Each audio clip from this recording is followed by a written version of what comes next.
davvero sicuri di quello che mangiamo. Lo sapete che con il codice doganale sui cibi, un pomodoro coltivato in Cina può diventare un concentrato italiano? Vi sembra giusto? In pratica io compro un concentrato italiano in un normale supermercato e il pomodoro è coltivato in Cina.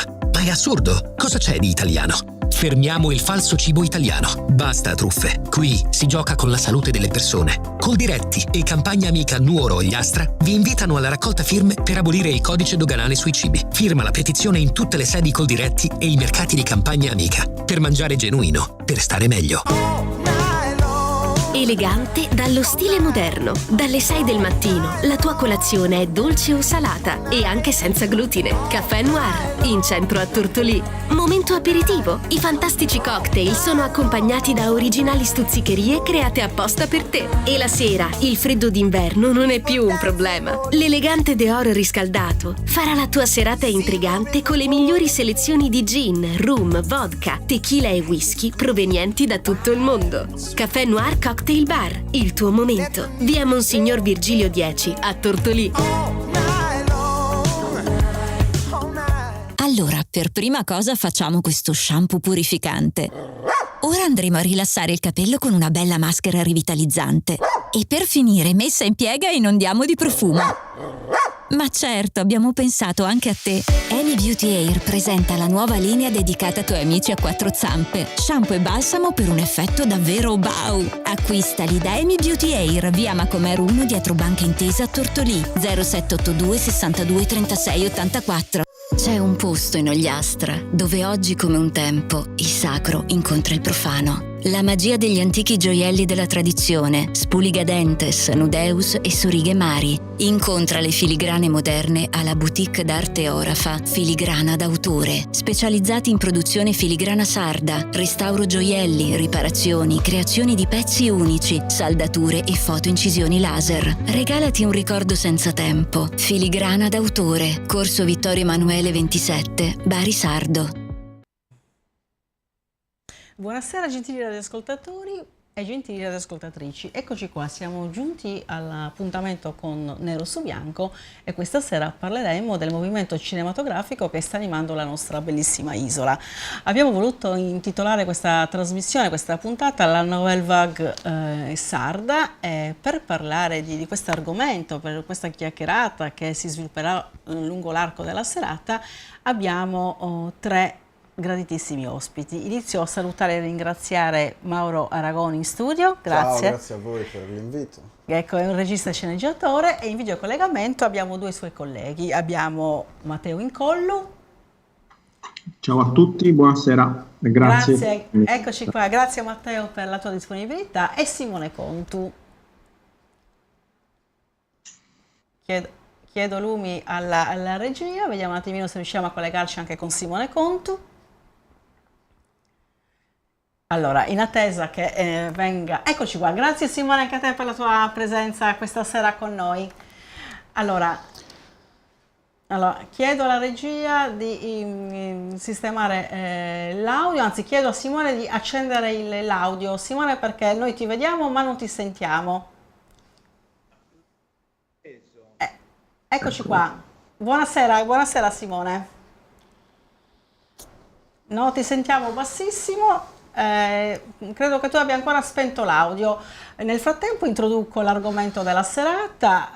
Abbiamo tre registi ogliastrini che parleranno delle loro esperienze, di come è nato l'amore per il cinema, di come si è sviluppato, di ciò che hanno fatto nel corso degli anni e soprattutto parleremo di quelle che potrebbero essere le prospettive di un settore che vive veramente un grande fermento. Infatti in una casa abbiamo voluto intitolare questa trasmissione, la Nouvelle Vague, proprio rifacendoci a un movimento cinematografico francese. Chiaramente noi speriamo in qualche maniera di riuscire a fare qualcosa di bello, qualcosa che lasci il segno. Allora, io inizierei subito con Mauro Aragoni, sono tutti e tre ogliastrini, Mauro di Tortolì, Simone di Ierzu e Matteo di Baunei, chiaramente viaggiano per lavoro, Simone e Matteo vivono a Cagliari, mentre invece Mauro insomma si sposta fra l'Ogliastra e il mondo. Ma come gli altri. Allora Mauro, iniziamo subito da te. Innanzitutto raccontaci un attimino come è nata questa passione per il cinema, quanti anni avevi, come si è sviluppata questa passione? Allora, in realtà la passione c'era da quando ero piccolo, insomma, già quando avevo 9 anni mio padre mi faceva dei regali assurdi, ad esempio il compleanno di 9 anni mi ha regalato la videocassetta del film di John Carpenter, La Cosa, un film che un bambino di 9 anni non dovrebbe mai vedere, però io l'ho visto, infatti sono rimasto anche traumatizzato e continuavo a guardare gli horror.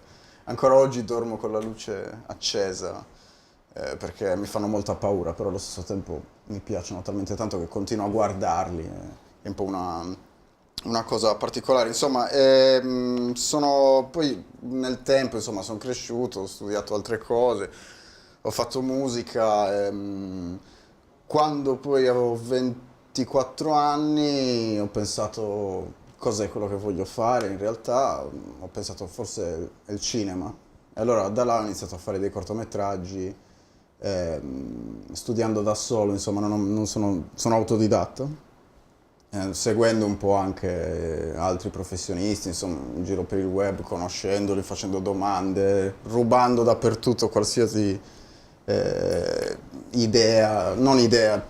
insomma qualsiasi cosa che potesse aiutarmi a capire come farlo. Qual è stata la tua prima opera, il tuo primo lavoro? Ho fatto un cortometraggio, si chiama Pavor Nocturnus, che insomma va sul terrore notturno, che è quella sindrome, insomma un disturbo del sonno che crea degli incubi nella notte, insomma quando fai degli incubi assurdi.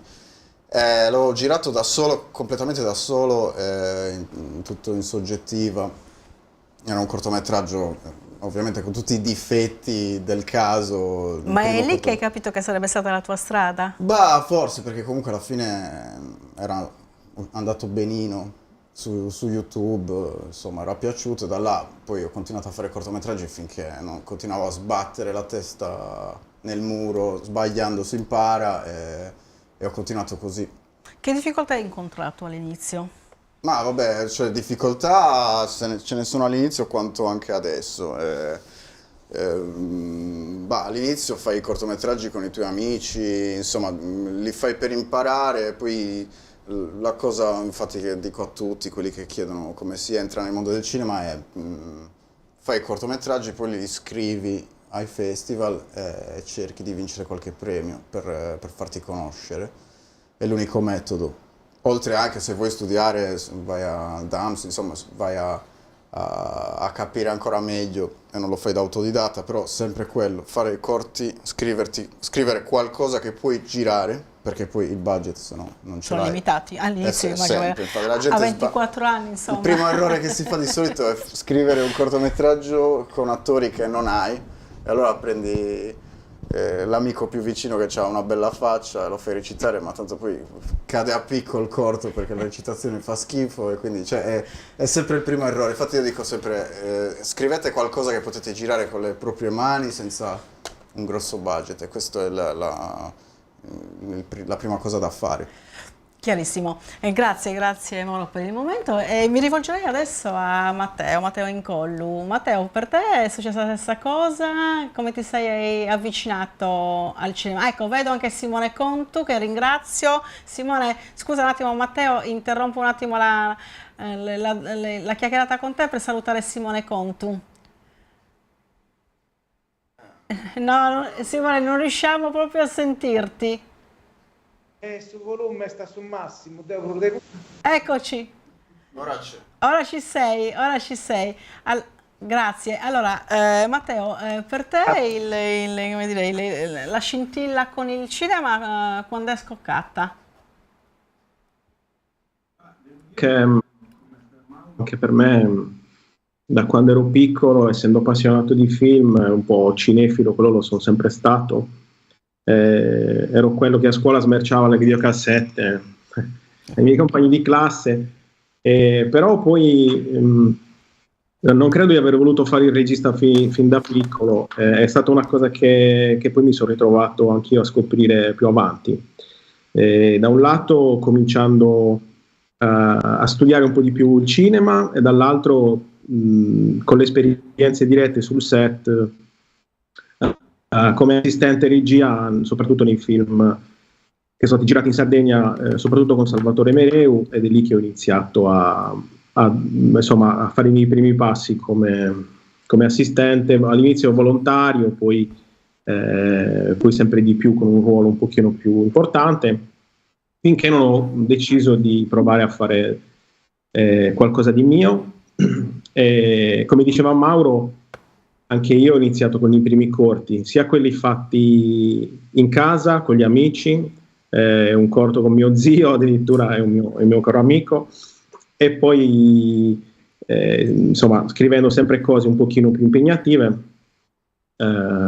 sbagliando, come diceva Mauro, soprattutto sbagliando, ho cominciato a credere di poter fare qualcosa di sempre più impegnativo, più lungo, e adesso siamo qua a farlo per lavoro seriamente.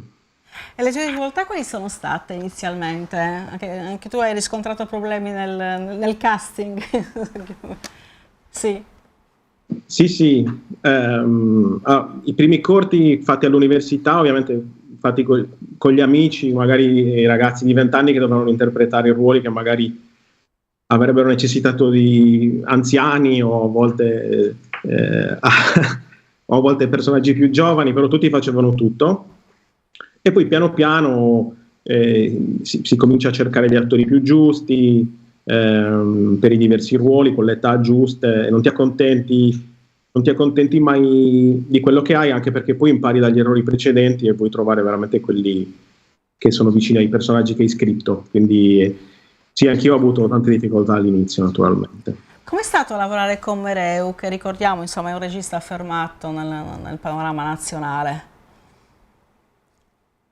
Beh, è stato molto formativo da un certo punto di vista, perché ho capito che insomma il cinema non era un gioco, ma era una faccenda molto seria, soprattutto poi nei set di Salvatore, in cui con film che durano veramente tanto, tante settimane, e anche fisicamente sono state sempre prove abbastanza impegnative, però il fascino poi dei risultati dei film che poi giravano il mondo, sai, è sempre stata una spinta in più a credere di potercela fare anche noi. E tra l'altro lì è che ho conosciuto Simone Contu, mi ricordo sul set di Sonetaula, che ci siamo conosciuti là in un bosco, quindi sai, si incrocia così. E anche Mauro, ricordo che l'ho incrociato a Golgo la prima volta, ci si incrocia facendo questo lavoro, ed è bello questo. Ma è bello soprattutto che comunque ci siano 3 registi ogliastrini che in qualche maniera tengono alta la bandiera di dell'arte cinematografica. Simone Contu, la stessa domanda la rivolgo a te. Tu com'è che ti sei innamorato della cinematografia, del cinema?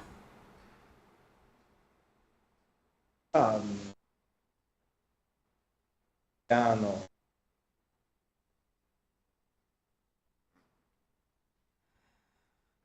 Simone, mi dispiace dirtelo, ma noi non ti sentiamo. Chiedo alla regia se è possibile in qualche maniera sistemare questo inghippo, o magari riesci a metterti gli auricolari così da far arrivare l'audio. Dopo gli auricolari non dialogano col computer, dovrei collegarmi col mio cellulare a questo. Ora si sente un po' meglio, scusate gentili ascoltatori, ma questo è il bello della diretta. Adesso cercheremo di chiamarti al telefono, in maniera tale che almeno telefonicamente possiamo sentire la tua voce. Mauro, allora, tu quindi hai iniziato col cortometraggio, con gli eroi di cui parlavi, e poi però insomma diciamo che da giovane, da molto giovane, sei approdato ad un prodotto che è... Beh, è stata lunga, ho fatto diversi cortometraggi, poi videoclip, insomma ho imparato un po' la cinematografia, a fare il direttore della fotografia, poi venivo un po' dal mondo della musica perché sono musicista, ho studiato per tecnico del suono in realtà io. E quindi ho unito un po' il tutto, sapendo un po' un po' fare sia il tecnico del suono che video, eccetera, ho iniziato a imparare i vari ranghi della cinematografia, insomma. Ho fatto tanti corti e poi ne ho fatto uno che era una serie web, che era un western, sempre fatto tra amici, con una spesa proprio bassissima. L'ho girato infatti a Baunei, in Ogliastra, un po' in giro per l'Ogliastra. Ho usato la chiesetta di Baunei. E quello ha vinto dei premi a Los Angeles e da là, infatti quando siamo andati a Los Angeles, rientro in Italia, niente, praticamente come rientri da Los Angeles è come se ti mangia un giorno, un buco spazio-tempo, perché dall'altra parte del mondo, come sono arrivato c'era già l'articolo sul Corriere della Sera, e anche altri giornali, Rolling Stones, cose del genere, quindi mi hanno cercato i produttori, quindi è come se è stato un urlo, quel corto è stato un urlo mio per dire esisto. E quindi da là la Palomar è stata una delle case produttrici più grosse che mi ha cercato. Stiamo parlando di una major, insomma, di una... Sì, una casa molto grossa che lavora a livello internazionale e diciamo ha creduto in me e quindi da là è partita l'idea di fare una serie TV internazionale. Da là poi sono entrati gli americani, è durato circa 6-7 anni. Tra l'altro in questi 6-7 anni l'abbiamo scritta, ho scritto la sceneggiatura insieme a Marcello Izzo e Silvia Ebreul e abbiamo fatto praticamente 8 episodi di scrittura, poi sono entrati gli americani in coproduzione ed è diventata, cioè in questi 6-7 anni di sviluppo è diventata una serie gigantesca. È difficile stare dietro a Sì, poi io serie del conta genere, che sì. nascevo così autodidatta da questa piccola realtà ogliastrina, mi hanno buttato proprio in mezzo a un set gigantesco con attori americani, il mio inglese faceva schifo, ho dovuto prendere lezioni subito proprio a manetta per imparare. E in più le serie non le giri completamente da solo perché sono ogni puntata è un film da 50 minuti, insomma, quindi non è che puoi star dietro a girare tutte le puntate da solo, quindi abbiamo trovato anche un altro regista irlandese, abbiamo fatto una ricerca di registi, alla fine abbiamo trovato questo regista Brian O'Malley che aveva molta esperienza in più di me e quindi alla fine l'abbiamo girata insieme, cioè io ho fatto ho fatto 4 puntate io, 4 puntate lui, ci siamo divisi. L'idea era di dividerci, in realtà poi sul set è stato talmente pesante il lavoro perché abbiamo fatto 9 mesi di girato in tutto il mondo durante alla il fine Covid. si lavorava in sinergia? Sinergia, ma mai insieme sul set perché sennò non si capiva niente, c'è sempre un regista sul set, sennò non puoi, o sei i fratelli Coen che lavori insieme, oppure, cioè, infatti la prima puntata l'ho girata da solo, la seconda l'ha girata lui, però il fatto è che eravamo talmente amici che alla fine siamo diventati talmente amici che alla fine ogni tanto quando uno stava male andava a girare la puntata dell'altro anche senza firmare infatti alcune cose delle sue puntate le ho girate io, alcune cose delle mie le ha girate lui, però non risultiamo nei credit, però è stato molto bello perché questa sinergia è interessante quando si lavora insieme perché molte serie a volte perdono molto l'anima perché i registi non si parlano.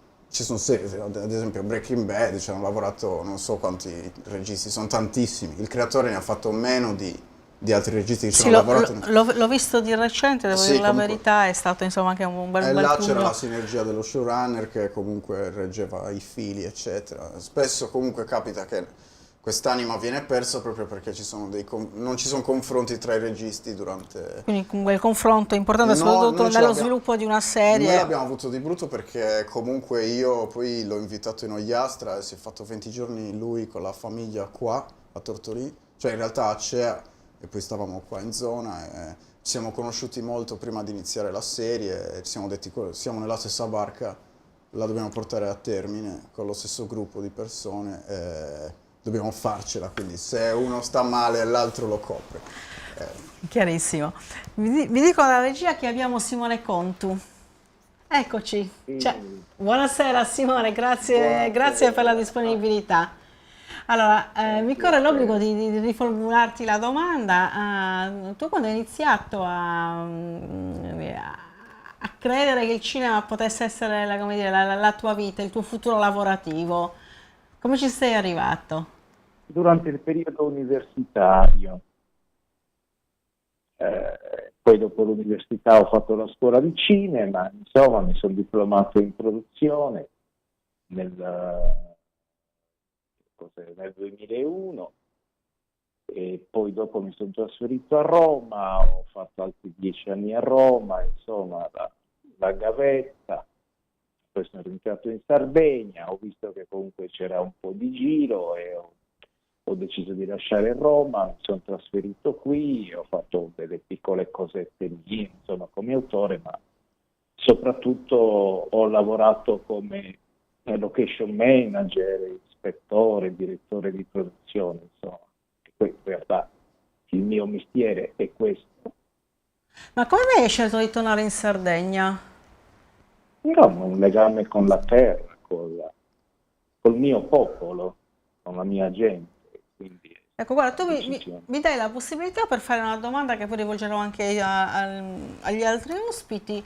Quanto può dare la Sardegna al cinema?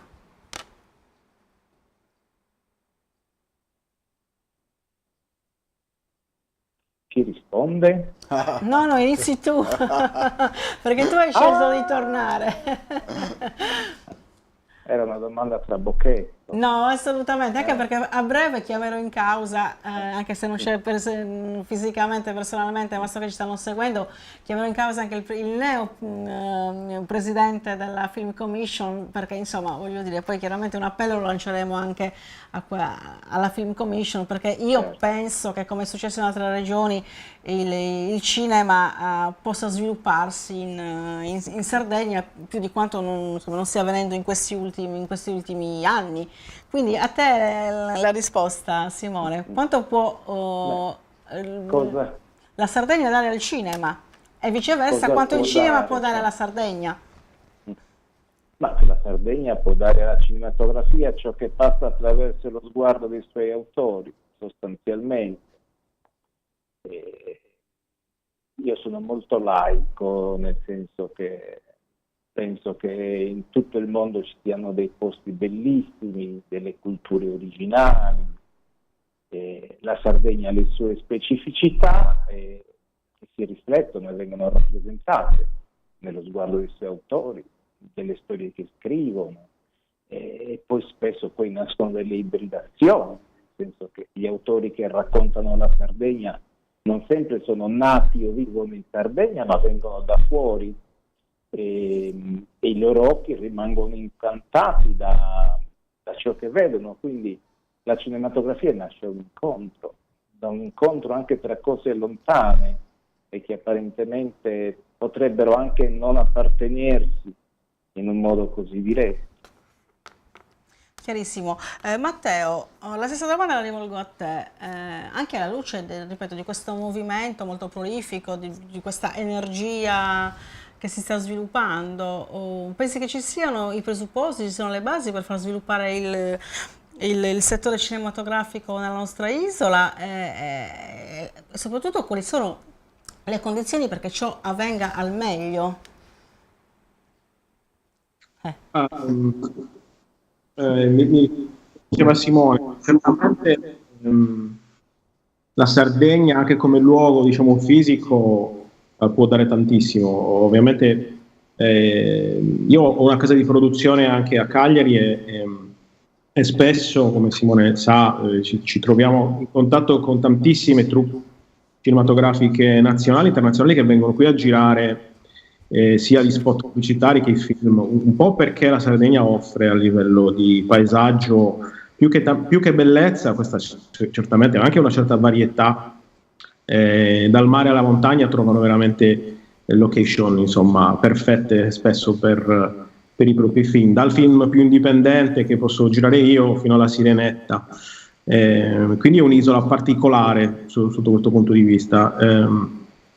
D'altra parte direi che forse è il caso anche dei tre autori, registi che stanno parlando oggi, noi tre, perché tutte e tre mi pare che abbiamo comunque lavorato sempre con soggetti e film che hanno una certa dose di magia o comunque di fantastico all'interno, tutte e tre, sia Simone che ha girato il suo film Treula Babbu, che insomma è veramente, ha veramente delle parti fantasy importanti, sia Mauro che ha sempre nella sua visione degli elementi sia dai primi horror che faceva, ma poi in tutte le altre cose che ha fatto, elementi che vanno dall'horror al fantasy fino al fantasy storico, con quello che ha fatto. E anch'io mi sto ritrovando poi a raccontare delle storie in cui le componenti fantasy magiche ci sono sempre presenti. In questo credo che l'isola stessa, la Sardegna, il modo in cui siamo cresciuti, le cose che abbiamo sentito anche dai nostri genitori e dai nostri nonni abbiano influito non poco nel creare anche il nostro immaginario, in modo particolare in Ogliastra, credo, visto che poi tutte e tre appunto siamo qui e tutte e tre ci piacciono questo genere di storie, incrociato poi con tutta la questione sociale, antropologica sarda che inevitabilmente poi nei film viene da sé, viene raccontata. Quindi direi che la Sardegna dà tantissimo al cinema e vediamo che cosa noi riusciamo a riportare indietro. Ecco, e a questo punto mi corre l'obbligo di intervenire perché immagino che per produrre dei film indipendenti, perché di questo stiamo parlando, occorra anche un sostegno finanziario importante. Quanto è difficile recuperare il budget? Adesso chiedo a Mauro, poi a Simone e infine a Matteo. È una difficoltà? Quindi... Sicuramente sì, forse questa domanda era meglio per, sì, lo so, però, insomma, per Matteo. Io ad esempio, ripeto, ho avuto comunque la fortuna di lavorare fuori, all'estero, comunque la produzione era fatta sia da americani che italiani, abbiamo preso soldi fuori dalla Sardegna, quindi in realtà... Forse i primi cortometraggi poi insieme a Nurages li ho girati in Sardegna, però Nurages ad esempio non ha mai avuto finanziamenti regionali. Ricordiamo Nurages, l'epopea di un eroe nuragico. Sì, Nurages, il cortometraggio l'ho fatto con Salmo, che ho fatto nel 2016. Adesso però voglio lavorare qua. Voglio produrre un paio di film qua in Sardegna, o uno se ce la facciamo, quindi stiamo collaborando con la Film Commission per un nuovo progetto. Adesso vediamo come va, c'è la Film Commission e anche la regione, stiamo aspettando risposta. Sì, ricordiamo che c'è stato l'avvicendamento, il neopresidente Matteo Frate di recentissima nomina, sì, al quale appunto anche noi ci rivolgiamo. Però già alla Film Commission quest'estate abbiamo girato delle scene, ci ha dato una grossa mano, insomma, siamo trovati benissimo e sono dietro a questo progetto che per ora è segreto, però insomma non possiamo spoilerare nulla. Ma si può dire che comunque, come diceva Matteo, anch'io cado sempre nel un po' fantasy, comunque è un film, è un horror, però in realtà è anche una storia drammatica di una famiglia, è un film ambientato negli anni 40 in Sardegna, durante la seconda guerra mondiale in Sardegna, però in realtà è un folk horror, cioè è un po' il genere, può richiamare diciamo quello che è ad esempio il film The Witch di Eggers, quel genere della A24 che sta andando parecchio adesso, che è un genere folk horror e racconta le creature The Witch parlava della strega, adesso io sto facendo un horror che invece parla di qualcosa di sardo, della mitologia sarda, c'è proprio un mostro mitologico sardo, però ambientato come sempre nei miei film, alla fine ci metto tutto il fattore umano e in realtà il film parla di una famiglia, il contesto è horror, però parla di emozioni e di rapporti familiari. Sì, esatto, non posso spoilerare altro, ci sono gli attori eccetera che non posso dire, però sì, è un progetto che sta andando avanti, lo stiamo facendo con il Rave Studio di Andrea Folino, insieme ad Alessandro Fele, che sono miei amici già da quando abbiamo fatto Nurages. Insomma, c'è il team di Nurages che adesso dal mio rientro del western che lavorerà a un nuovo progetto, perché li avevo un po' mollati per lavorare fuori, adesso che sono qua stiamo cercando di portare avanti un progetto e lo vorrei girare tutto in Ogliastra, insomma. Abbiamo già girato delle scene qua in Ogliastra quest'estate, l'Ogliastra è impressionante, c'hai un sacco di set, è proprio l'imbarazzo della scelta, hai bosco, montagna, pianura, hai tutto, hai tutto. A pochi È chilometri. spettacolare, infatti come dice Matteo, c'ha Nel ragione, raggio è di spettacolare. pochi chilometri. E penso che si ambita appunto anche magari per altre produzioni. Simone, quanto è difficile reperire finanziamenti per sostenere una produzione cinematografica? Tu ti sei scontrato con questo aspetto? Beh, sì, sui miei progetti come autore è chiaro che anch'io ho realizzato dei low budget sostanzialmente. È difficile, certo, però per me abbiamo un buon impianto, insomma, legislativo che sostiene il sistema, che in questi ultimi 10 anni, forse anche più di 10, quasi 15, è entrato a regime, ha pubblicato dei bandi. È chiaro, i soldi sono sempre pochi, ma allo stesso tempo comunque la legge sul cinema, gli altri strumenti che la Film Commission ha ideato e rodato in questi anni diventano un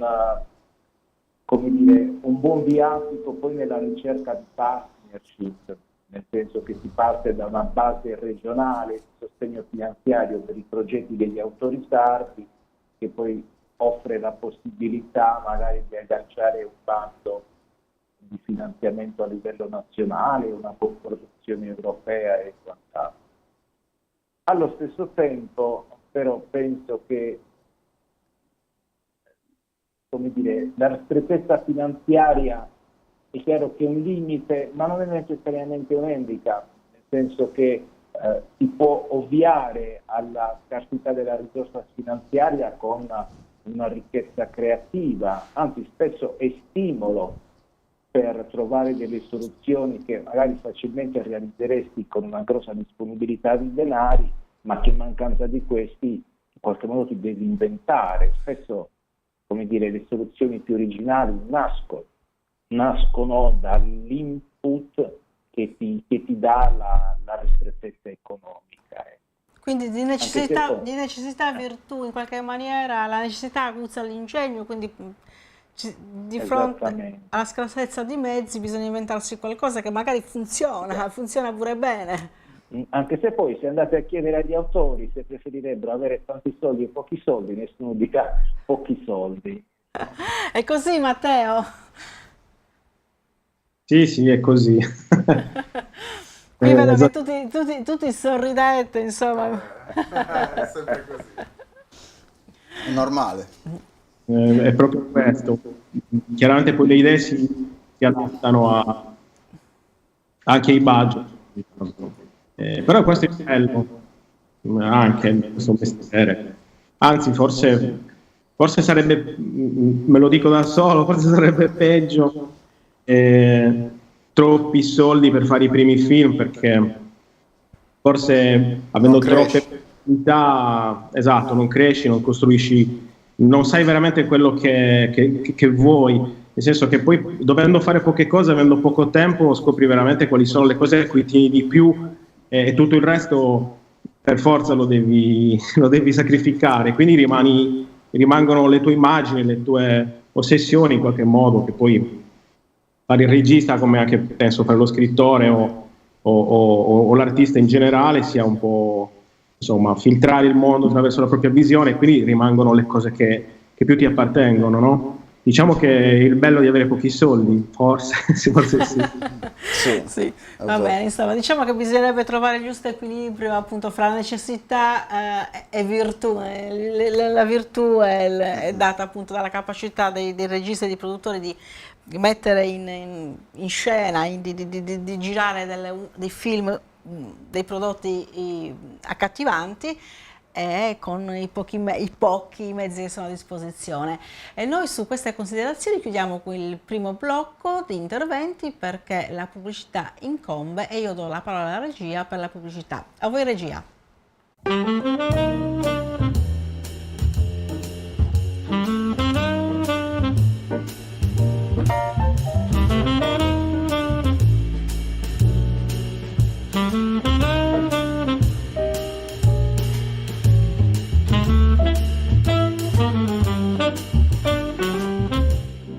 Ma siamo davvero sicuri di quello che mangiamo? Lo sapete che con il codice doganale sui cibi, un pomodoro coltivato in Cina può diventare un concentrato italiano? Vi sembra giusto? In pratica io compro un concentrato italiano in un normale supermercato e il pomodoro è coltivato in Cina. Ma è assurdo! Cosa c'è di italiano? Fermiamo il falso cibo italiano. Basta truffe. Qui si gioca con la salute delle persone. Coldiretti e campagna amica Nuoro Ogliastra vi invitano alla raccolta firme per abolire il codice doganale sui cibi. Firma la petizione in tutte le sedi Coldiretti e i mercati di campagna amica. Per mangiare genuino, per stare meglio. Elegante dallo stile moderno. Dalle 6 del mattino la tua colazione è dolce o salata e anche senza glutine. Caffè Noir, in centro a Tortolì. Momento aperitivo. I fantastici cocktail sono accompagnati da originali stuzzicherie create apposta per te. E la sera il freddo d'inverno non è più un problema. L'elegante Deor riscaldato farà la tua serata intrigante con le migliori selezioni di gin, rum, vodka, tequila e whisky provenienti da tutto il mondo. Caffè Noir Cocktail Bar, il tuo momento. Via Monsignor Virgilio 10 a Tortolì. Allora, per prima cosa facciamo questo shampoo purificante. Ora andremo a rilassare il capello con una bella maschera rivitalizzante. E per finire, messa in piega, inondiamo di profumo. Ma certo, abbiamo pensato anche a te. Amy Beauty Air presenta la nuova linea dedicata ai tuoi amici a quattro zampe. Shampoo e balsamo per un effetto davvero wow! Acquistali da Amy Beauty Air, via Macomer 1 dietro Banca Intesa a Tortolì, 0782 62 36 84. C'è un posto in Ogliastra dove oggi come un tempo il sacro incontra il profano. La magia degli antichi gioielli della tradizione, Spuligadentes, Nudeus e Sorighe Mari. Incontra le filigrane moderne alla boutique d'arte orafa Filigrana d'autore, specializzati in produzione filigrana sarda, restauro gioielli, riparazioni, creazioni di pezzi unici, saldature e fotoincisioni laser. Regalati un ricordo senza tempo. Filigrana d'autore, Corso Vittorio Emanuele 27, Bari Sardo.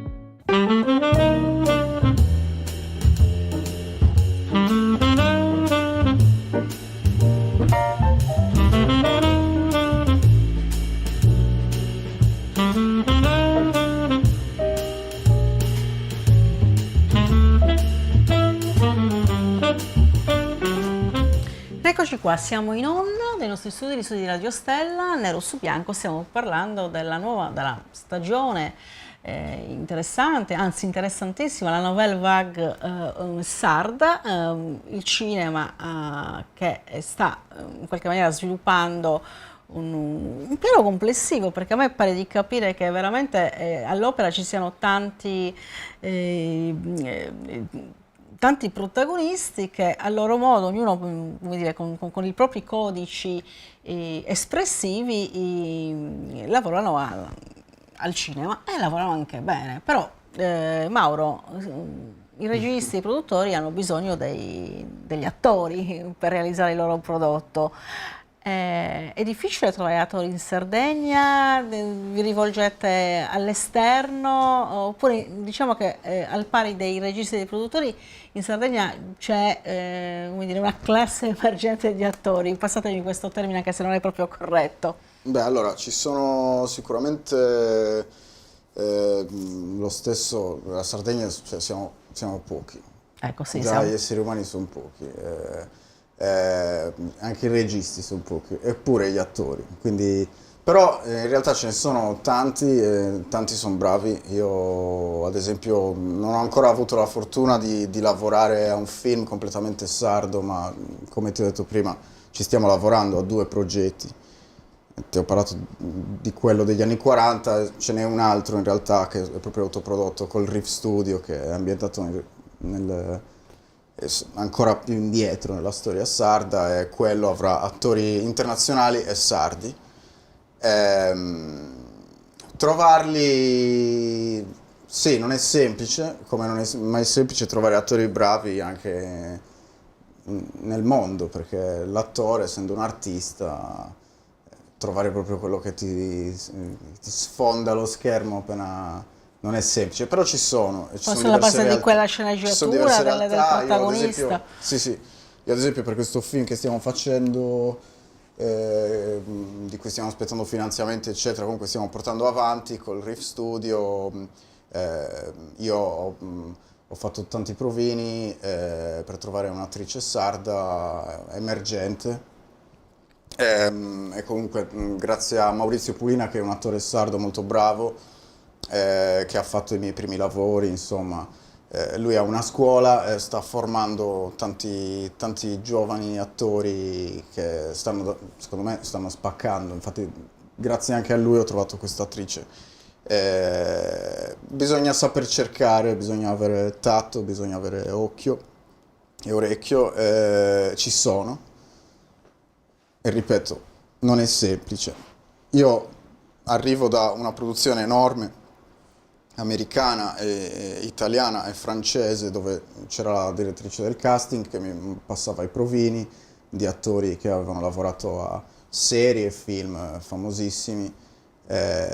Quindi abbiamo provinato attori che comunque avevano già fatto tanto, poi preso attori senza neanche il provino come Travis Fimmel che ha fatto Vikings, eccetera. Quindi arrivo da quella realtà. Allo stesso tempo ho portato qualche attore sardo che poi ha fatto anche successo. Quindi ci sono, poi noi sardi abbiamo la testa dura e ci sono quegli attori che poi escono fuori e fanno un enorme successo. Te l'ho detto, e comunque è difficile trovarli bravi, come è difficile trovare bravo qualsiasi. Chiaro. Quindi, però magari in esiste, Sardegna e ci sono un po' di più, perché come dicevi tu i numeri sono quelli Perché che siamo sono. pochi, Perché certo. siamo pochi, certo. Sì. Simone, il bambino di Treula Babbu, quello splendido ragazzino che tu hai avuto il piacere di guidare nel film, è stato amore a prima vista col protagonista di quel tuo film? Per te c'è la stessa difficoltà? So che adesso stai lavorando ad una grossa produzione, magari poi ce ne parlerai. In Sardegna ci sono attori in grado di poter dire la loro? Ma assolutamente sì, insomma, poi sapete, il concetto di attore è molto generico, o meglio, forse più che generico, è molto sfaccettato, nel senso che per attore si può intendere un attore professionista, quindi una persona che ha un lungo e articolato percorso di formazione, ma spesso il cinema autoriale, quello di impianto più neorealista, se vogliamo, si avvale invece dell'utilizzo e dell'apporto degli attori non professionisti. Si va a scegliere un interprete per un criterio di fotogenia, e quella è una dote naturale, nel senso che una faccia o ce l'hai o non ce l'hai, perché madre e padre che hanno fatto così. Che si sceglie per una vicinanza prossima e naturale al personaggio, quindi l'attore non deve far altro che rendere se stesso davanti alla telecamera in modo naturalistico, chiaramente molto spontaneo e fresco. Quindi la Sardegna offre sia un ampio, ma non solo la Sardegna, insomma, tanto cinema neorealista italiano degli anni 50, degli anni 60 ha utilizzato, pensiamo a Pasolini, ha utilizzato attori che venivano di fatto dalla strada e che hanno con estrema dignità raccontato e rappresentato i propri personaggi. È chiaro che con un attore invece professionista c'è tutto un altro lavoro, si può andare più a fondo, si possono costruire cose che non appartengono all'interprete e ai suoi vissuti personali. però per quel che ne so la Sardegna offre davvero un buon parterre di attori e di interpreti. La Sardegna è anche terra di street casting, ci si mette per strada.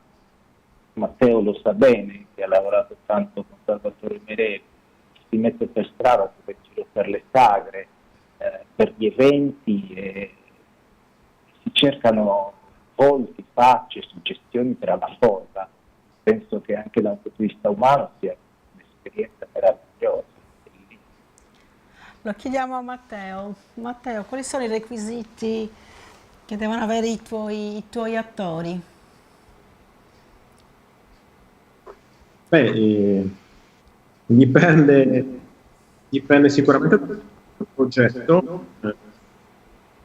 Io mi sono messo a lavorare con attori molto giovani. Da poco ho finito di girare il mio primo lungometraggio, che è veramente molto indipendente, e la protagonista è una ragazzina di 11 anni, per cui lì non si può parlare propriamente, o almeno sicuramente non in Sardegna, di attrice professionista, però ecco, soprattutto in quei casi la ricerca è veramente molto difficile, però vorrei anche dire che forse insieme al cinema che sta nascendo in Sardegna nascono anche, oltre che i registi, anche gli attori insieme a noi, insieme ai nostri lavori. Questa ragazza per esempio faceva teatro, e comunque la scena teatrale sarda è assolutamente viva, e qua a Cagliari in maniera particolare, e quindi anche il teatro dei ragazzi, e quindi è anche facile da un certo punto di vista trovare delle attrici e degli attori che sono già abbastanza disinibiti e sanno già cosa voglia dire recitare anche in giovanissima età, e poi il percorso di vita di ognuno li porterà a diventare, scegliere, certo.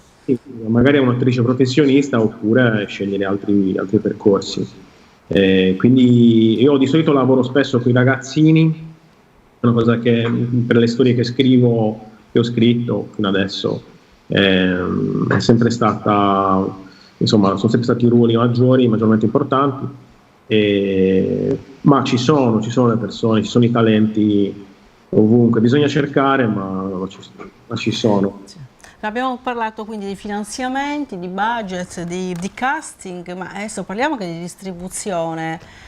Anche lì i canali vanno cercati, come vanno cercati, che cosa succede? Mauro? Beh, allora, sì, già qua si parla da un punto di vista più produttivo. Sì, ad esempio anche nei bandi, se hai già la distribuzione del film, un'opzione è importantissimo. I canali vanno cercati, bisogna fare le riunioni, bisogna presentare il progetto, bisogna portare il mood board, bisogna portare, insomma, io quando abbiamo girato il western, ripeto, ho avuto la fortuna di avere la Palomar come produzione insieme a Brown Studios sono americani.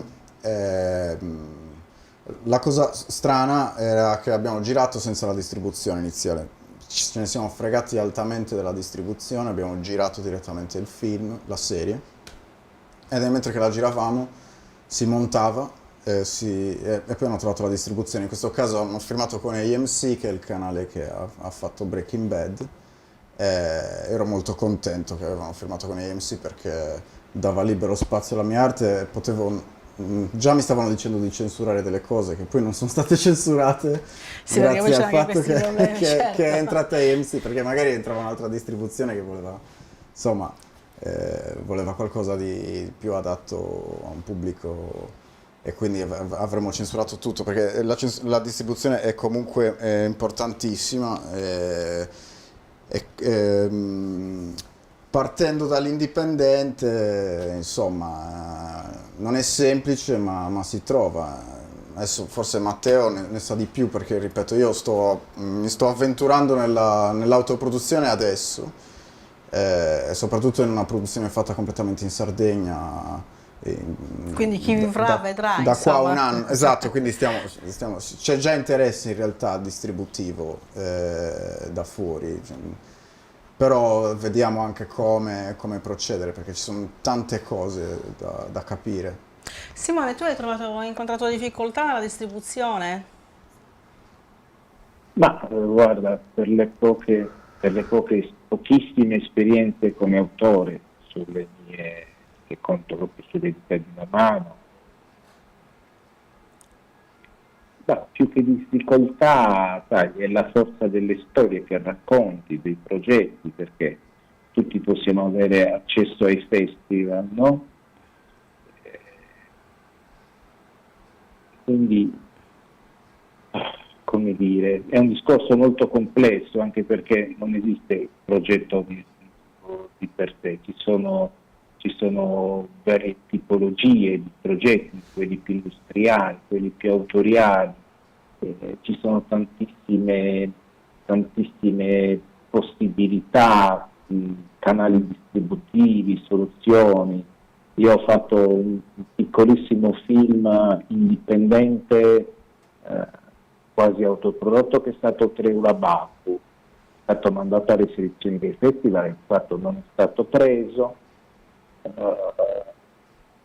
e anche lì ci sono sicuramente i limiti, come dire, narrativi, di concezione del progetto, e poi c'è anche un impianto che non era industriale, no? Nel senso che oggi per chiudere finanziariamente un film devi avere dei nomi grossi, importanti, che fanno parte proprio dell'industria vera e propria, e senza quei nomi, che in teoria dovrebbero garantirti delle fette certe di pubblico, non più di budget, quindi non è la fiducia da parte dei produttori e degli stessi bandi di finanziamento a cui si partecipa. Però Treula Babbu alla fine, almeno sul circuito, come dire, regionale, sono riuscito a distribuirlo, ha avuto un paio di settimane di pintura nelle sale, questo perché comunque gli esercenti locali, quelli sardi, hanno un'attenzione nei confronti della cinematografia regionale, sicuramente ha un po' più pubblico, ecco, questo bisogna riconoscerlo. E dopo Treula Babbu ho fatto Frari Miu, che è stato un cortometraggio, di quello con attori prevalentemente non professionisti.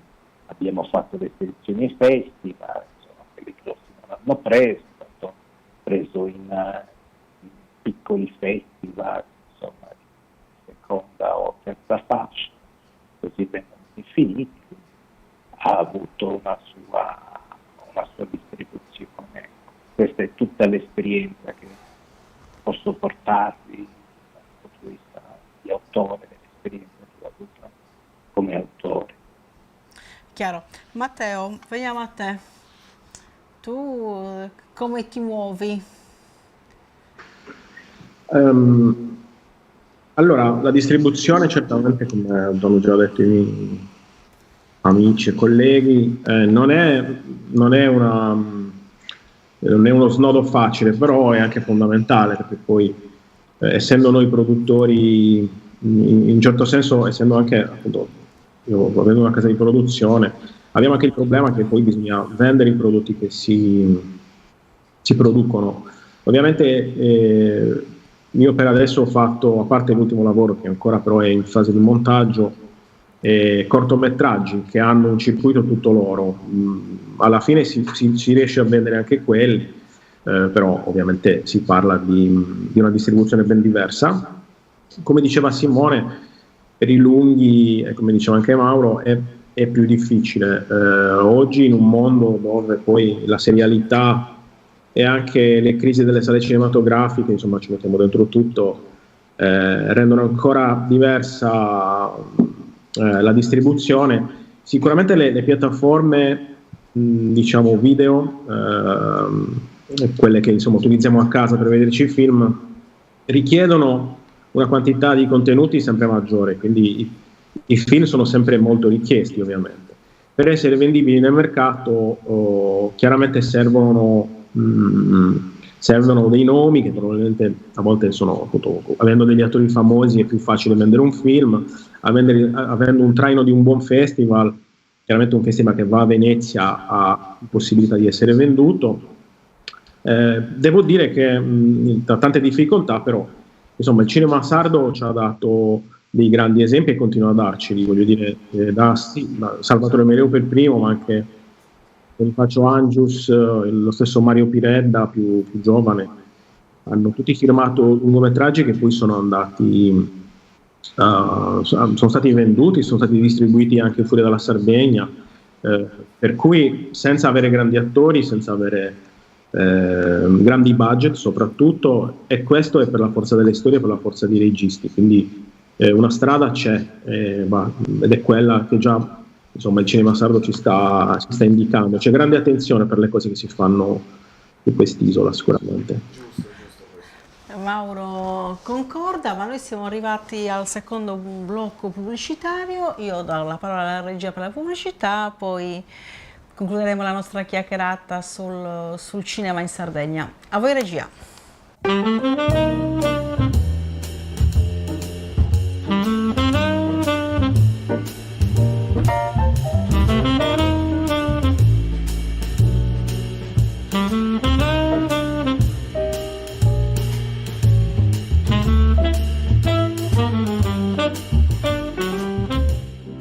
Ma siamo davvero sicuri di quello che mangiamo? Lo sapete che con il codice doganale sui cibi, un pomodoro coltivato in Cina può diventare un concentrato italiano? Vi sembra giusto? In pratica io compro un concentrato italiano in un normale supermercato e il pomodoro è coltivato in Cina. Ma è assurdo! Cosa c'è di italiano? Fermiamo il falso cibo italiano. Basta truffe. Qui si gioca con la salute delle persone. Coldiretti e campagna amica Nuoro Ogliastra vi invitano alla raccolta firme per abolire il codice doganale sui cibi. Firma la petizione in tutte le sedi Coldiretti e i mercati di campagna amica. Per mangiare genuino, per stare meglio. Elegante dallo stile moderno. Dalle 6 del mattino la tua colazione è dolce o salata e anche senza glutine. Caffè Noir, in centro a Tortolì. Momento aperitivo. I fantastici cocktail sono accompagnati da originali stuzzicherie create apposta per te. E la sera, il freddo d'inverno non è più un problema. L'elegante Deor riscaldato farà la tua serata intrigante con le migliori selezioni di gin, rum, vodka, tequila e whisky provenienti da tutto il mondo. Caffè Noir Cocktail Bar, il tuo momento. Via Monsignor Virgilio 10 a Tortolì. Allora, per prima cosa facciamo questo shampoo purificante.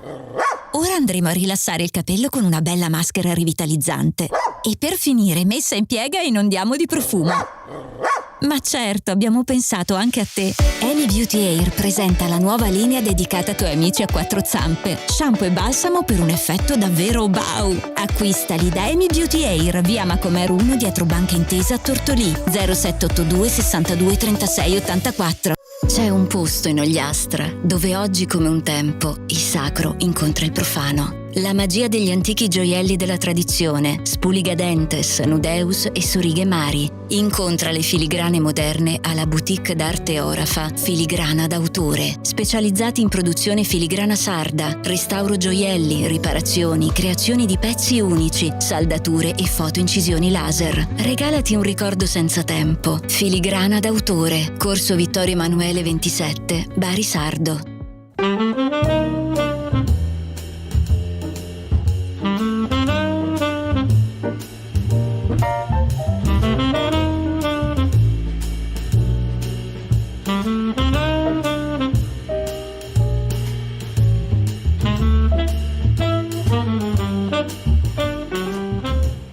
Ed eccoci qua, siamo di nuovo in onda, siamo qui nei nostri studi per parlare del movimento cinematografico in Sardegna con tre graditissimi ospiti. Abbiamo in studio Mauro Aragoni, tortoliese, abbiamo un videocollegamento, Simone Contu, che è originario di Iersu ma lavora a Cagliari, e poi abbiamo Matteo Incollu, che è un altro ogliastrino di Baunei, ma è anche lui a Cagliari. Abbiamo saputo da Mauro a cosa sta lavorando, però vorrei chiedere a voi, Simone e Matteo, che cosa state facendo? Simone, a cosa stai lavorando? Lo possiamo sapere o è un segreto? No, nessun segreto, come vi ho detto, io lavoro come location manager in Sardegna, insomma, questo è il mio mestiere.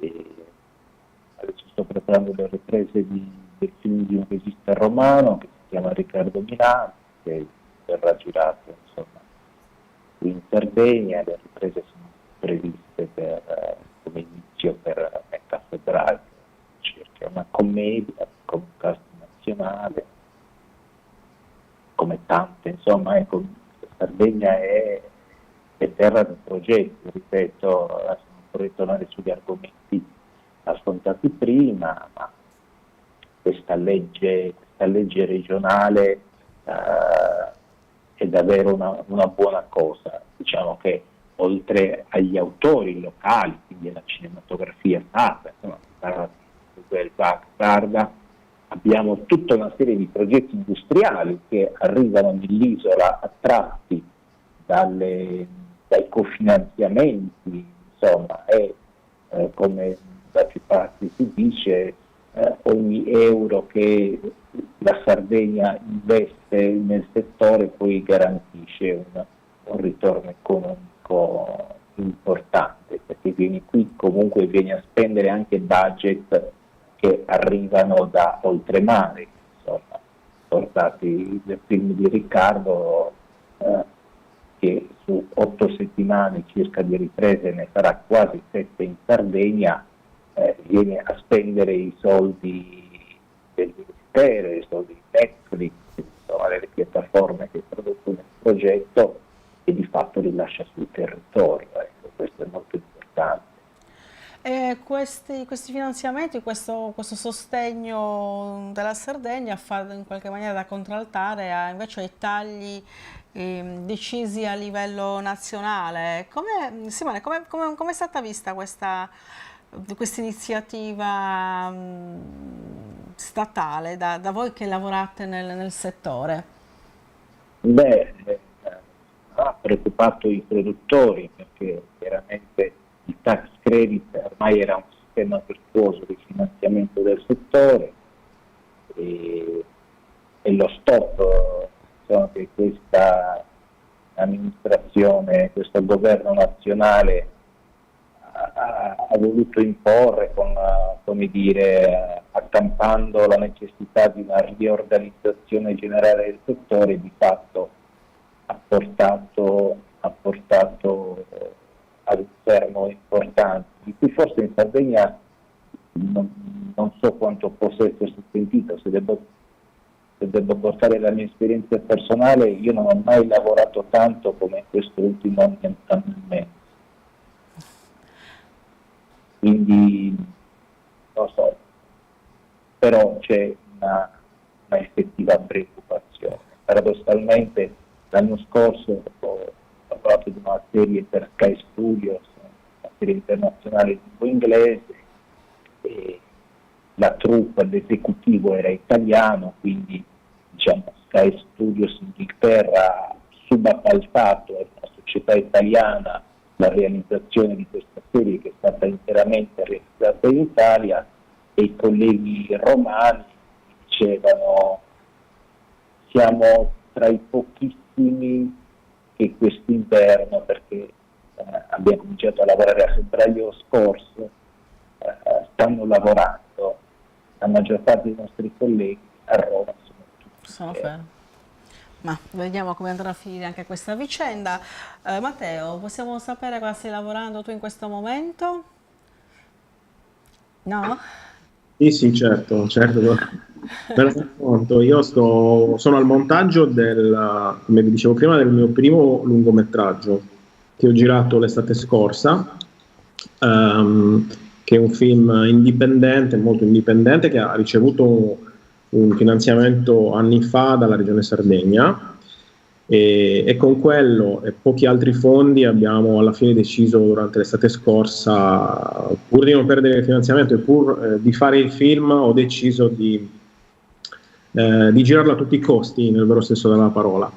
Quindi è girato in 3 settimane, che è veramente poco per gli standard classici, insomma, del lungo, rivoluzionando un po' la sceneggiatura, e appunto asciugandola di tutto quello che non era in quel momento vicino alle cose che volevo raccontare, siamo riusciti a mettere in piedi con la nostra casa di produzione una piccolissima troupe che ha girato in Marmilla principalmente, e un po' vicino anche al genere che diceva Mauro prima del folk horror. In un certo senso non è un horror nel vero senso della parola, ma parla di una ragazzina che abita in un piccolissimo paesino della Sardegna e comincia a vedere i morti o i fantasmi in giro per il suo piccolo paese. E questa è la storia, un'avventura un po', insomma, un po' da brividi, però sotto il sole, lungo le sponde di un lago, un'avventura giovanile con degli echi un po' spaventosi o angoscianti, più che spavento, più che horror vero, c'è un po' d'angoscia, ecco. E comunque adesso siamo al montaggio, mi auguro di finirlo presto e di poterlo... Quando potremo vederlo? C'è un cronoprogramma, quindi il montaggio, sorridi. Sì. No, il montaggio finirà a marzo adesso, cioè tutta la post-produzione finirà a marzo, il suono e le musiche. Poi cercheremo un'uscita in un festival il più grande e importante possibile, vedremo che cosa sarà la misura di questo film, e poi un'uscita nelle sale sarde sicuramente. Io vorrei sperare per l'estate, autunno, in un'uscita nei paesi, sicuramente prima di tutto a Tortolì al cinema di Franco, e poi sì, insomma, che ancora resiste, perché veramente è l'ultimo dei moicani. Scusatemi questa citazione, so che è un po' campata per aria. Sì, speriamo resista ancora, perché veramente le sale da cinema, soprattutto quelle più piccole, insomma, ci sono veramente poche. Tu hai già detto a cosa stai lavorando, però la domanda quindi la faccio su quello che hai fatto. Mi riferisco a Dylan Dog, che è stato il tuo ultimo lavoro. Sì, sono buttato su, vabbè, essendo anche sceneggiatore, sono approdato ho avuto la fortuna di lavorare per il mio fumetto preferito, insomma, perché sono un fan di Dylan Dog da quando sono piccolo, e quindi aver avuto la fortuna di lavorarci è stato un sogno che si realizzava. È andato bene e adesso mi hanno messo a scriverne un altro, insomma, ho mandato un altro soggetto, Tiziano Sclavi l'ha letto, Barbara Baraldi l'ha amato, che è la nuova curatrice di Dylan Dog.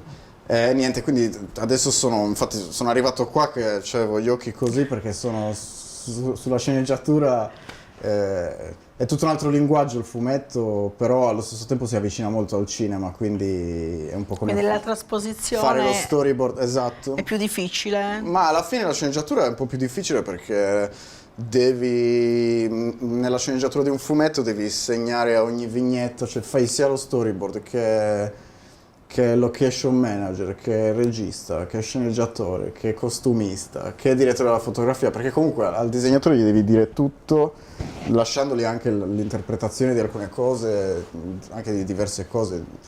Però quando scrivi la sceneggiatura, insomma, vai proprio pagina per pagina, è pesante, non è per niente semplice. Invece la sceneggiatura di un film è un po' più semplice, perché vai a togliere alcune cose per farla leggere anche un po' più scorrevole agli attori e ai produttori, che non hanno voglia di sentire che il bicchiere è caduto a terra e si è rotto. Invece nel fumetto lo devi mettere, perché sennò il disegnatore si incasina e non riesce. E quindi sì, è un'altra... sì, per me è sempre scuola, e poi ripeto, amo Dylan Dog, e sono veramente onorato di lavorarci, e anche onorato che sia andato bene il mio primo Dylan Dog e che adesso ne sto facendo un altro. Quindi sì, sto portando avanti questo, che non so, ci impiegheremo un anno prima che esca, perché per fare un Dylan Dog ci vuole un anno. Nel mentre porto avanti quei 2 film sardi che spero che prendano la strada giusta, insomma sono sulla stessa barca di quello che abbiamo appena detto. Sì, insomma, questo confronto mi auguro che anche per i nostri ascoltatori sia stato molto molto interessante. Noi siamo giunti ormai alla fine e quindi mi corre l'obbligo di in qualche maniera di chiedervi di tirare le somme, di sintetizzare, di portare a sintesi quello che ci siamo detti stasera. Inizierei con Simone Contu. Allora, portare a sintesi, abbiamo un po' offerto il quadro del ciò che accade in Sardegna, nel campo cinematografico e audiovisivo, a partire dalle nostre esperienze, da quella di Mauro, di Matteo, della mia. Se devo dare un parere molto personale, io sono felicissimo di vivere in Sardegna, di poter esercitare questo mestiere. Sento e sperimento, insomma, che in Sardegna di fatto si è sviluppata l'industria, abbiamo un'industria presente che tutti ci auguriamo che possa crescere sempre di più. Ricordiamoci che in Sardegna vivono e lavorano circa, adesso non vorrei lanciarmi in cifre troppo ottimistiche, ma circa 100 maestranze cinematografiche dell'audiovisivo fanno questo lavoro e campano con questo mestiere, come se ci fosse di fatto una piccola fabbrica che lavora tutto l'anno. E non solo è un indotto per le maestranze, ma poi produrre storie legate alla nostra terra significa in qualche modo promuoverne l'immagine, darle maggiore visibilità. Allo stesso tempo abbiamo un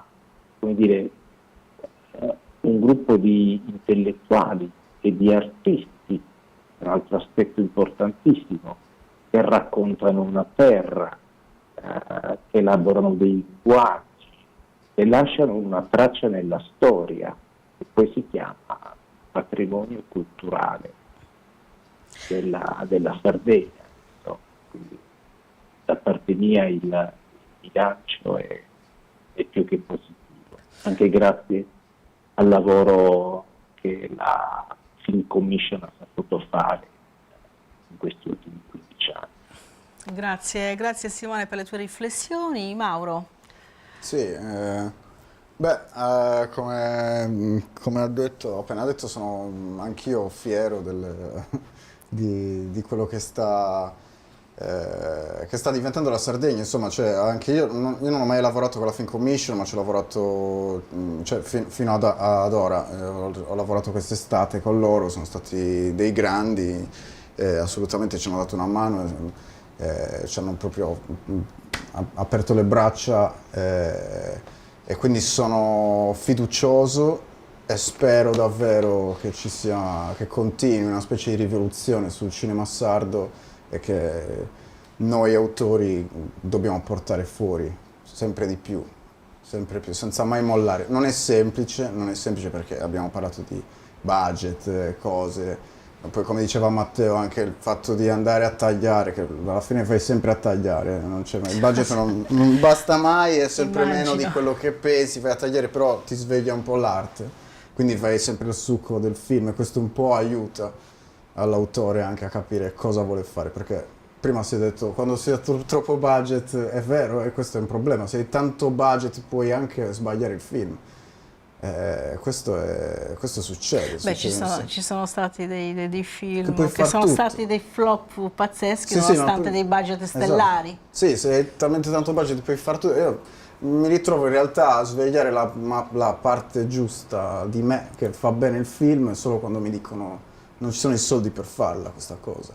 E allora là ti incazzi, ma poi arrivi al succo del film, arrivi a capire veramente la tua storia, perché vai a scavare, cosa che forse non faresti addormentandoti su un budget gigantesco. Detto questo, però, il budget serve, quindi spero che comunque oltre alla Film Commission, la regione, tutte le cose vadano sempre ad aiutarci e a tirar fuori il grande cinema sardo e esportarlo fuori. Che racconta di una terra, come giustamente diceva Simone, che offre comunque un'autorappresentazione di quello che noi siamo anche all'esterno, penso che sia importante Sì, per chi come noi sardi ha comunque necessità di raccontarsi oltre gli stereotipi, perché questo è importante. Beh, certo. Matteo, a te l'onore di concludere questa nostra chiacchierata. Grazie, intanto grazie. Già il fatto di essere qui a parlare, diciamo, tardi in qualche modo in vivo, ma io sono d'accordo con Mauro e Simone. Il futuro è promettente, sicuramente Film Commission, la legge cinema sarda, ma anche esempi di registi appunto come Mauro che riescono a ottenere grandissimi risultati anche al di fuori di queste logiche finanziarie, insomma, regionali, ci spingono a crederci sempre di più. L'importante è che si vada al cinema. Se qualcuno, insomma, chi ci sta ascoltando adesso in Ogliastra, ripeto, mi raccomando, andate al cinema. Anche perché il cinema vero è quello che stai facendo tu e che vorrei anche portare io, quello indipendente, perché poi quando tu ti stacchi dall'industria grossa riesci a fare veramente qualcosa di unico. Però se quel qualcosa di unico la gente non va a vederlo al cinema, lo so. Purtroppo. Facciamo delle persone che ci ascoltano di andare al cinema, che a parte è un momento bellissimo, andare in sala, insomma, le luci che si spengono, il film che comincia, è fantastico. E poi noi sicuramente non ci fermiamo, continuiamo a lavorare per scrivere storie, per raccontarle, per aiutare anche altri registi a realizzarle. Quindi io sono molto fiducioso e felice, insomma, di fare questo lavoro, ovviamente. Io vi ringrazio, mi avete offerto la possibilità avete evocato la Film Commission, io spero presto di poter invitare i vertici della Film Commission, magari per un confronto fra qualche tempo, per un confronto con voi che operate nel settore cinematografico. Vi ringrazio per la vostra presenza, quindi Mauro Aragoni, Simone Contu e Matteo Incollu. Buona serata, ringrazio chi ci ha seguito sinora. Io penso che questa chiacchierata sia stata veramente molto molto interessante, quantomeno siamo andati, come dire, a raccontare un settore importante che però non tutti conoscono, non ne conoscono le difficoltà, non conoscono gli entusiasmi, la voglia, la passione che i nostri tre ospiti mettono nello svolgere questo lavoro che nasce non è proprio, semplice. Immagino, per passione. Ringrazio chi ci ha seguito, ringrazio Roberta Loi che ha curato la regia per la parte video e Daniele De Murtas che invece ha curato la regia per la parte audio, e vi do appuntamento alla settimana prossima con una nuova puntata di Nero su Bianco. Mi raccomando, non mancate. Buona serata a tutti.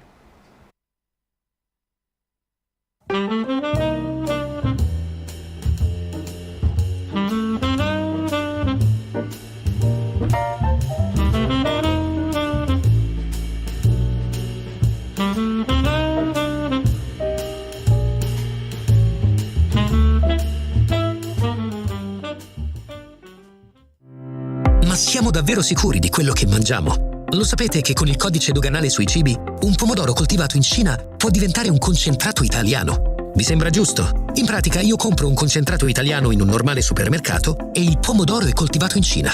Ma è assurdo! Cosa c'è di italiano? Fermiamo il falso cibo italiano. Basta truffe. Qui si gioca con la salute delle persone. Coldiretti e Campagna Amica Nuoro Ogliastra vi invitano alla raccolta firme per abolire il codice doganale sui cibi. Firma la petizione in tutte le sedi Coldiretti e i mercati di Campagna Amica. Per mangiare genuino, per stare meglio.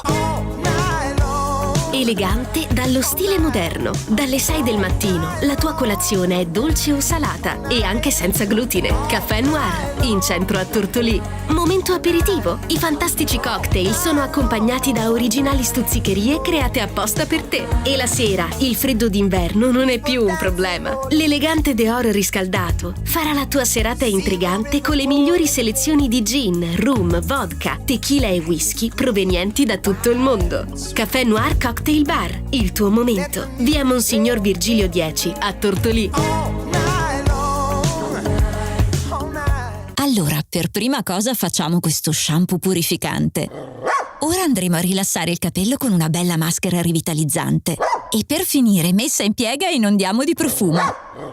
Ma certo, abbiamo pensato anche a te. Amy Beauty Air presenta la nuova linea dedicata ai tuoi amici a quattro zampe. Shampoo e balsamo per un effetto davvero wow! Acquistali da Amy Beauty Air, via Macomer 1 dietro Banca Intesa a Tortolì, 0782 62 36 84. C'è un posto in Ogliastra dove oggi come un tempo il sacro incontra il profano. La magia degli antichi gioielli della tradizione, Spuligadentes, Nudeus e Sorighe Mari. Incontra le filigrane moderne alla boutique d'arte Orafa Filigrana d'autore, specializzati in produzione filigrana sarda, restauro gioielli, riparazioni, creazioni di pezzi unici, saldature e fotoincisioni laser. Regalati un ricordo senza tempo. Filigrana d'autore, Corso Vittorio Emanuele 27, Bari Sardo.